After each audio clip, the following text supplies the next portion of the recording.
Mateus, capítulo 16, que começa assim. E chegando-se os fariseus e saduceus, para o tentarem, pediram-lhe que lhes mostrasse algum sinal do céu. Mas ele respondendo disse-lhes: Quando é chegada a tarde, dizeis, haverá bom tempo, porque o céu está avermelhado. E pela manhã, hoje haverá tempestade, porque o céu está de um vermelho sombrio. Hipócritas, sabeis diferenciar a face do céu e os sinais dos tempos? Não conheceis. Esta geração má e adúltera pede um sinal, mas nenhum sinal lhe será dado, a não ser o sinal do profeta Jonas. E deixando-os, retirou-se. E passando seus discípulos para o outro lado do lago, tinham-se esquecido de fornecer-se de pão. E Jesus lhes disse: Olhai, acautelai-vos do fermento dos fariseus e dos saduceus. E eles arrazoavam entre si, dizendo: É porque não trouxemos pão. E percebendo isso, Jesus disse: Por que arrazoais entre vós, homens de pouca fé? Por não terem tomado pão. Não compreendeis ainda? Nem vos lembrais dos 5 pães para 5.000 homens e de quantos cestos recolheram? Nem dos 7 pães para 4.000 e de quantos cestos recolheram? Como não compreendestes que não vos falei a respeito de pão, e sim que vos guardasseis do fermento dos fariseus e dos saduceus? Então entenderam que não lhes havia dito que se guardassem do fermento do pão, mas sim da doutrina dos fariseus e dos saduceus. E chegando Jesus às partes de Cesareia de Filipe, interrogou os seus discípulos, dizendo: Que dizem os homens ser o Filho do Homem? E eles disseram: uns João Batista, outros Elias, outros Jeremias, ou algum dos profetas. Disse-lhes ele: E vós, quem dizeis que eu sou? E respondendo Simão Pedro disse: Tu és o Cristo, o Filho do Deus vivo. Então respondendo Jesus,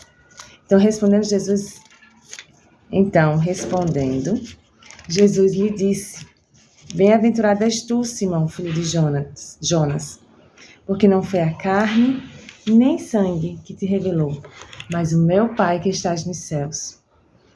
Pois também eu te digo que tu és Pedro, e sobre esta pedra edificarei minha igreja, e as portas do inferno não prevalecerão contra ela.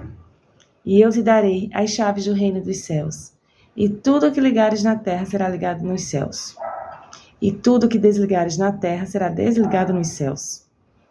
Então mandou aos seus discípulos que a ninguém dissessem que ele, Jesus, era o Cristo.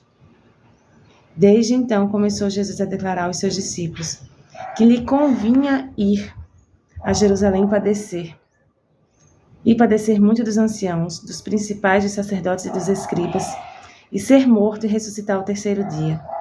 E Pedro, tomando-o à parte, começou a repreendê-lo, dizendo: Senhor, tem compaixão de ti.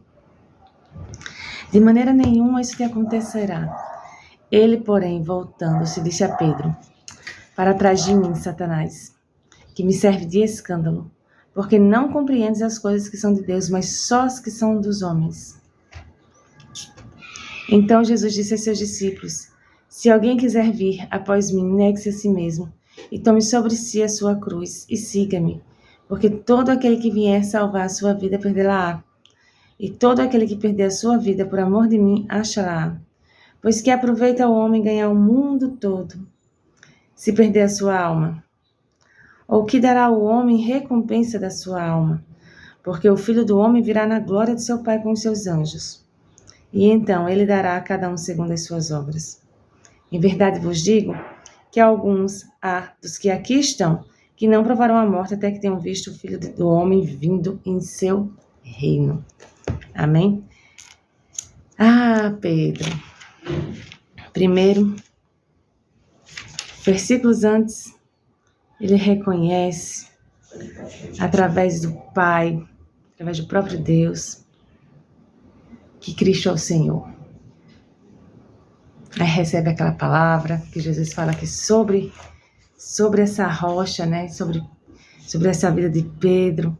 Pedro, eu te digo que tu és Pedro, sobre esta pedra edificarei minha igreja. Ou seja, Jesus é a rocha viva na qual nós, os redimidos, como pedras vivas, estão edificados. seja porque não há nenhum outro fundamento, o fundamento é Jesus. Mas Jesus fala isso com Pedro, e no momento de muita humanidade, de muita vulnerabilidade, quando Jesus está ali se preparando seus discípulos, né, para a sua partida, que vai acontecer. Aí Pedro, naquela impulsividade que a gente já conhece, fala, não, para com isso, Senhor, tem compaixão de ti, de maneira nenhuma isso te acontecerá. Mas, no versículo 23, ele, porém, voltando-se, disse a Pedro, para trás de mim, Satanás, que me serves de escândalo, porque não compreendes as coisas que são de Deus, mas só as que são dos homens. Ou seja, se não fosse a cruz, não haveria salvação para toda a humanidade, né? Para aqueles que creem em Jesus. Então, é difícil para Pedro entender isso, é difícil para Pedro compreender isso, mas a gente vê no decorrer da história que ele sim, ele entende, ele passa por alguns episódios também complicados de negar a Jesus, mas também passa pelo lindo episódio de se arrepender. E é isso. Vamos continuar a leitura, vamos continuar lendo esse livro de Mateus, que tem muito a nos ensinar. Deus abençoe muito sua vida.